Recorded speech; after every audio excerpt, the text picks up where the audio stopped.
அஸ்ஸலாமு அலைக்கும் வரஹ்மத்துல்லாஹி வபரகாத்துஹு. 5 நிமிடம் மதர்சா பார்ட் 7. ஃப்ரெண்ட்ஸ், வீடியோக்குள்ளே போகிறதுக்கு முன்னாடி என் சேனலில் சப்ஸ்கிரைப் பண்ணாதவங்க சப்ஸ்கிரைப் பண்ணுங்கள். அதே மாதிரி என் வீடியோவுக்கு லைக் போடுங்க. இஸ்லாமிய வரலாறு. ஹாபிலூன் காபிலூன். ஹாபில் மற்றும் காபில் இருவரும் ஆதம் அலைஹிஸ்ஸலாம் அவர்களின் பிள்ளைகள் ஆவார்கள். இவர்களுக்கு ஒரு விஷயத்தில் தகராறு ஏற்பட்டது. காபில் என்பவர் ஹாபிலை கொலை செய்து விட்டார்.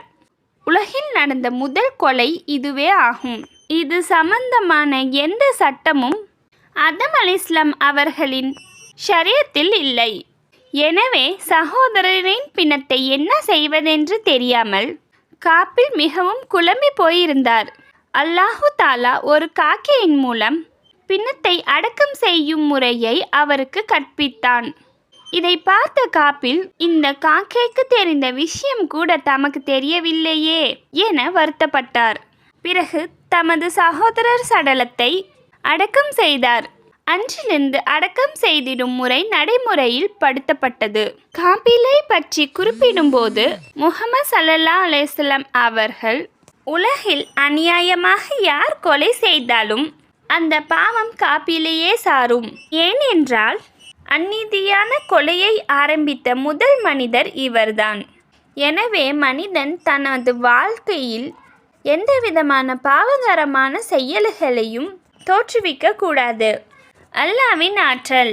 சூரியன் அல்லாஹு தாலாவின் பிரம்மாண்டமான படைப்பாகும். இதிலிருந்து நமக்கு வெளிச்சம் வெப்பமும் கிடைக்கின்றன.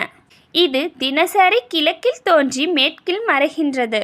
ஆனால் அல்லாஹு தாலா இதை கியாமத்தின் போது தனது ஆட்சியினால் மேற்கில் உதிக்க செய்வான். இதன் நீளம் அகலம் லட்சக்கணக்கான மையம் சுற்றளவாகும். இதன் எடை பூமியை விடவும் பல லட்ச மடங்கு கனம் கொண்டதாகும்.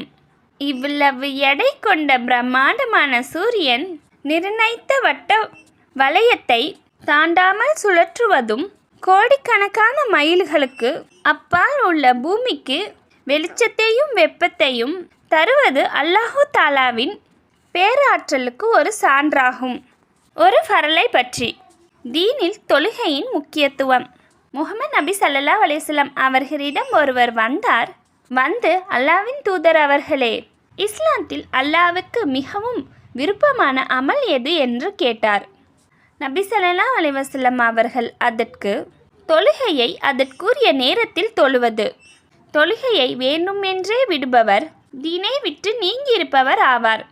மேலும் தொழுகை தீனின் தூண்கள் ஆகும் என